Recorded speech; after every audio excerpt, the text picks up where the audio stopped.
Welcome to another GA Canine training video, folks. Today we're working on introducing a secondary patrol canine in backup as one of the flankers. And we're trying to push the envelope with the point dog or the tracking dog in this scenario. But we're also adding to the problem. The dog has to find a subject that's in the middle of the track, and in this case it's an abducted person, and then shortly after that pick up the track of the suspect and follow it across an open water marsh crossing. This is an incredibly difficult task considering all the pressure that the dog is facing with the canine flankers and all the activity around it. Great scenario, really wonderful to watch, but you also get to see how all of this activity plus this water crossing affects the proximity alert at the end, which is very, very weak. It's one of the reasons why we have to train for this. You have to push the envelope with your dog in training so when they encounter these things in real life, it's not quite as difficult. I hope you enjoy the video.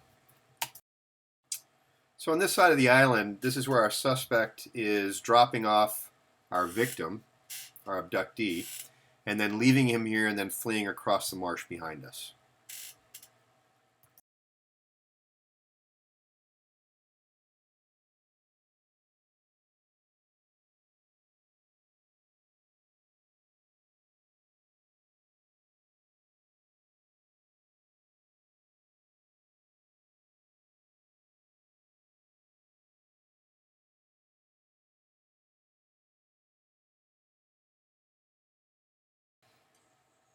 Once across the marsh, he picks up a new location and he's going to wait in ambush for the team once it crosses this open water marsh area.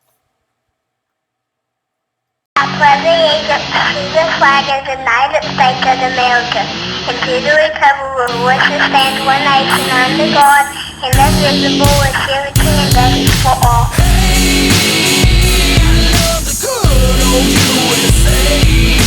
I'm American, baby, all the way. Like mama's apple pie and a Chevrolet. I got the flag flying high, proud to be winning them stars and stripes. Terrorist suckers, don't you waste your time. No, you can't run or hide. Red, white, and blue, right hand on my chest. Pledge my allegiance, America's best. 1,000,000+ strong, marching along. Found that bitch Bin Laden, one shot and he's gone. Ha, yeah, now I walk with my heroes. Still pissed off at what you did at ground zero. USA, come and ride with us. It's the land of the free, baby, God we trust. We bring blood, sweat, and tears. Shift to high gear. Nally's in the alley with them boys with no fear. Keep a boot in the sand, protecting this land. See a veteran in the street, you better shake his damn hand. Saddam tried the same, duck and dodge out. We found his punk ass, knocked the sand out his mouth. Yeah, it's American pride. Got that red, white, and blue. You can run, but you can't hide. Hey, I love the good old USA. I'm American, baby, all the way. Like mama's apple pie and a Chevrolet. I got the flag flying high, proud to be winning them stars and stripes. Terrorist suckers, don't you waste your time. No, you can't run or hide.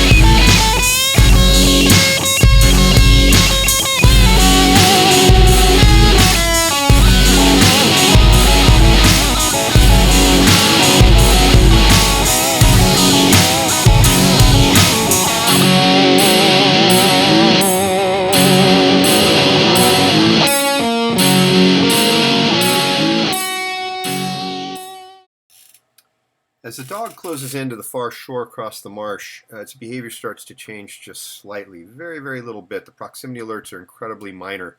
Part of the reason for this is the water crossing that it had to do going across this marsh, plus the pressure of the flankers. The dog's just not responding quite as normal. So when the final alert does happen, it's not as extreme as it normally would be, and the handler's not prepared for it. Literally, the dog is right on top of the suspect right here when he encounters fire. So This was a very dangerous situation. Ultimately, it could have been a fatality, and it's a good reason why we have to train for these conditions. You have to train for the pressure of the flankers, you have to train for very extreme conditions, and then you have to put them all together and train for them all at one time. I hope you enjoyed this GA Canine training video. If you like what we do, if you have an interest in this type of training, make sure you check out my new book. It's called Tactical Tracker Teams, and it's available at www.gacanine.com.